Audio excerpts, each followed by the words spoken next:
Oh, yes, you will. Get set up here. We're going to start. Yeah. You have to hold my glass too while we're getting started. Rule number 1 of cruising, two-handed. Yeah, you know what? Look at this. I got these little crispy things here. What the heck is this? That's a straw. Yeah, it's a straw. You poke it in the hole. Oh, you know it. All right, poke it in the hole. All right, but now we want it in the glass. Oh, that doesn't work. Not over my pants. Yeah. Come on. How much of this do you want before the rum goes in? Is it good rum? It's okay. Mediocre. Okay, Yeah, I don't know. yeah. You're not going to get... You want all out for us. You got to... Yeah, I bought 1 pouch of Capri. I bought the expensive stuff, guys. Are you recording right now? Yeah. Oh, you are? Yeah. Oh, great. Well, we're not going to use all of this. He offers us drinks and buys springs for 1 thing of Capri Sun as a mixer. I got another. Hey, I spare no expense for this, guys. Now, wait a minute. You're not paying me enough for this. Oh, these are brand new, huh? Yeah. Wow, fancy. You tell me one on the rum. Do you have another bottle? Oh, this is going to be a rough interview, guys. Okay, that's good. Thank you. Well, we can reenact the A Storm is Coming video. Oh, yeah. You know, the problem with that video was, though? It was apple juice. Nobody believed you. Nobody believed me anyway. Oh. All right, so now we're going to go ahead and start. All right, this is the official interview now. You know, in the continuing series here, guys, wait a minute. I'm going to turn that, make sure I see what we're doing here. Are we all in the frame? Yeah, we're good. We're good. Okay. Cheers. Cheers. Yeah. The good friends, yes. Yeah, and really. friends. Seriously, this is an example of what happens in this lifestyle. We met. Happened. Yeah, we met 2 years ago. Just dropping in here to kill some time in the summer. But we didn't like Dom 2 years ago. Well, the rum makes a big difference, guys. We can be bought. Totally But in the continuing series here of talking to real people who do real boating, Bruce and Gayleen, you guys live on board. Yes, we do. And how long have you been doing that? 6 years in December. Wow. All right. I know. And how did you decide to do that? Do you want to tell the story?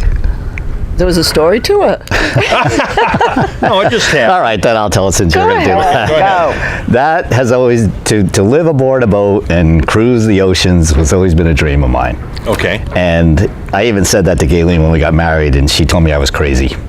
So over the years, the dream kind of disappeared, and then the kids got old enough, and then they got into college, and then they got out of college, and Gayleen said, I want to go live on a boat. Let's sell everything. And I'm like, wow. I kind of wrote that off already in my mind. Yeah. And said, okay, well, let's run with this. So, here we are. It's All right. And, well, tell me a little bit about your boat. What size is it? What are some of the amenities on it? Your electronics, blah, blah, blah. Okay, we have a 1990 Catalina Morgan Classic. It's 41 feet long. And some people, it's a shallow draft. It's about 5-foot draft. It's very beamy. It's about 14 feet wide, which means that it's very roomy down below. And when we were shopping for boats, everybody goes through the process. You look at a bajillion different boats, all different layouts, all different everything. Our mind, first we wanted to get a catamaran. Then in the end, we wanted a monohull. And then, I won't get into all of this, but to us, one of the most attractive things about this boat was I'm 6'3", and our 6'6" son can stand up throughout almost 90% of the living area of the boat.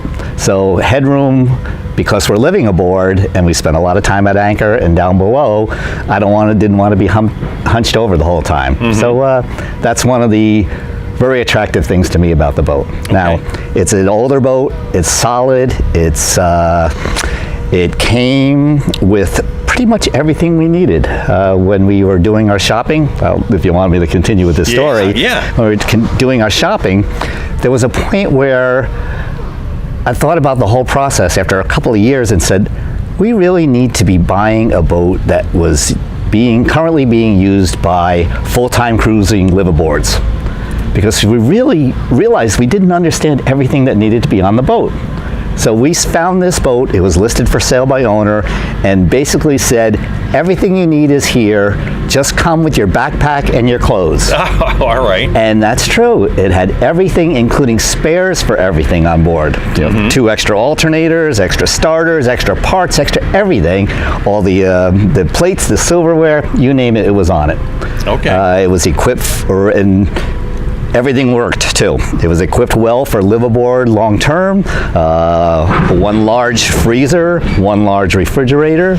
Asked about amenities. I mean, it had everything on it that I felt we needed to live aboard full time. Very large freezer, very large refrigerator, wind generation, solar, and lots of nice, comfortable living space down below. Have you upgraded any of the equipment, or has everything been good so far? The only thing we really upgraded on was our navigation equipment. Okay. So I added a good GPS, I added AIS, some other items like that, but pretty much the boat is as is. Okay. Now, do you still have a land home? Nope, we sold everything and got rid of everything before we moved on board. Not even a storage space. Wow, that's great. Yeah. So where do you cruise? Our range of cruising is up and down the East Coast and the Bahamas. So we've been up and down the East Coast. This is the 3rd time coming Keys. north. Oh yeah, well, Keys. you can, yes. And we've been in the Bahamas for 5 winters. Now, where, I mean, you know, Bahamas is big.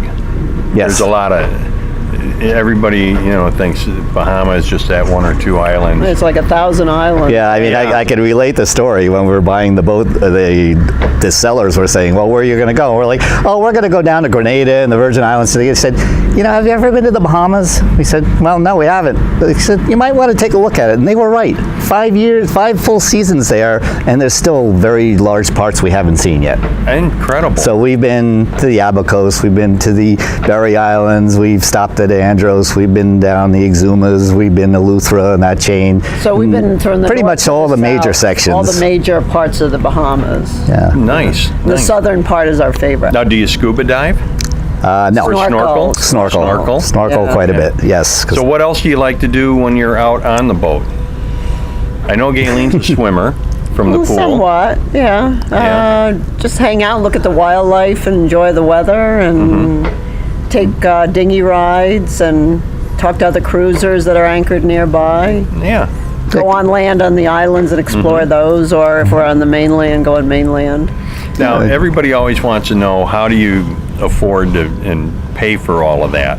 And now you don't have to tell us. I mean, you know, the Witness Protection Agency did say they don't give a shit about them anymore. So It's just drugs. the Drug drugs runners. do most of it. Okay. Yeah.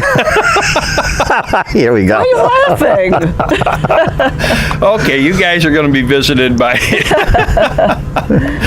No, seriously though, what if you don't mind? You know, I don't know, well, previous investments, mostly, you know, things we've saved up for over the Yeah, years. yeah. And, you know, I'll day trade we're occasionally, really that's frugal, it. Yes. so- You know, Well, most cruisers, I just want to tell a real quick little story of a cruising couple I met quite a few years ago, Dave and Janet, and I would ask Dave, you know, how he did all of this, and he said, well, you know, he lives out of a dumpster, he repairs things and sells them, and that, and I said, well, and some investments, and I said, well, what if things really, and if things really get tight, we sell one of the oil wells in Texas. Oh my God. All right, I'm sorry. That just spoiled the whole thing. Okay. well, you said we didn't have to tell you the whole truth. Right. That's right. So, That's funny. But yeah, there's lots of different ways to do this lifestyle, and sure, some people go marina to marina. We're not like that.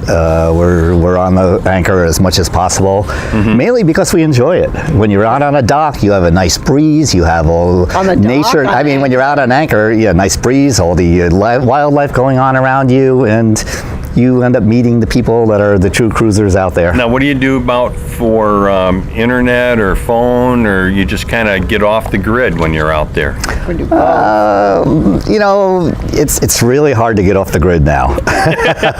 Even in the Bahamas, their cell service is actually much better than what's here in the States. And all you need is a cell phone, and you tether off of it, and you pay for data, and you have access to the internet pretty much most of the areas there. Cool. And up and down the East Coast, I mean, you know, I got a T-Mobile unlimited plan, and I just tether my iPads off of it, and we're good to go. All right. Now, what I got to look at my cheat sheet here, guys. I've been drinking. So, what would you say are some of the key things that you really like about the lifestyle? The new people you meet all the time, and the traveling, and being outside. Okay. And watching storms, I love that. Unless they're right on top of us. So then on the other side of that, is there anything that you would say, oh man, I don't like this part of it? Being... No, just Bruce. No, no, I'm only kidding. He's okay. I know. No. Just keeps me around because I sail the boat. There you go. Well,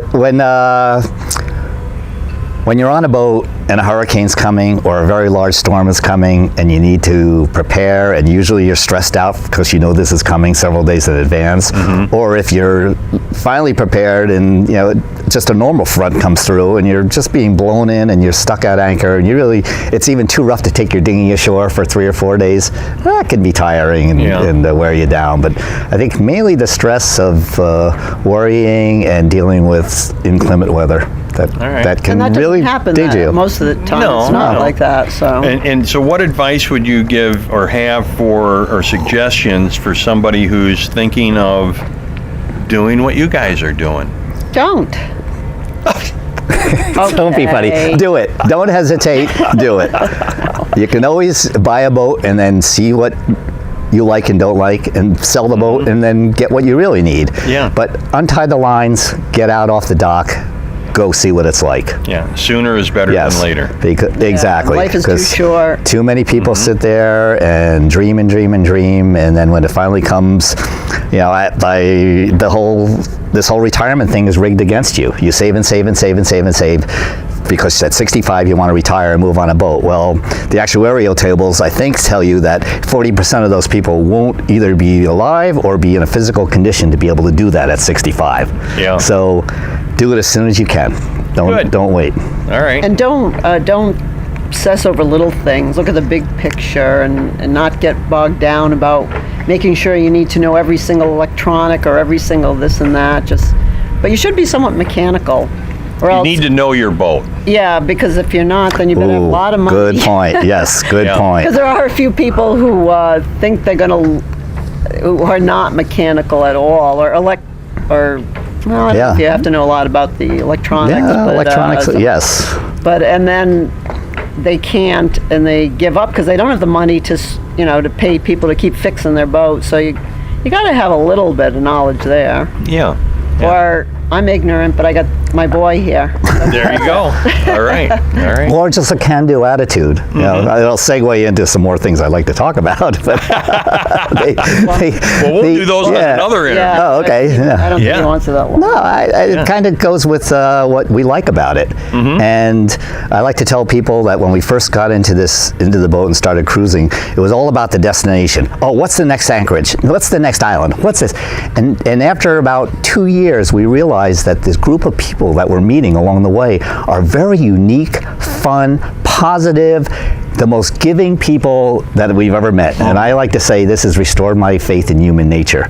And you can get on the radio or you even in a marina and just say, I'm having this problem, and the real cruisers, the real boaters will drop everything, and the people who know, and they'll know somebody who knows the answer, who will come on your boat and spend 2 hours helping you fix your problem for you.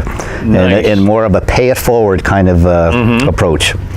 That's interesting. Dom, I just thought of one other thing. A lot of people want to know about relationships, how it is being in close quarters. And when we lived on land in a big house, we fought more. No. But We never fought. No, but when we'd have an argument, we'd separate, and then we wouldn't deal with each other for, I don't know, days at times.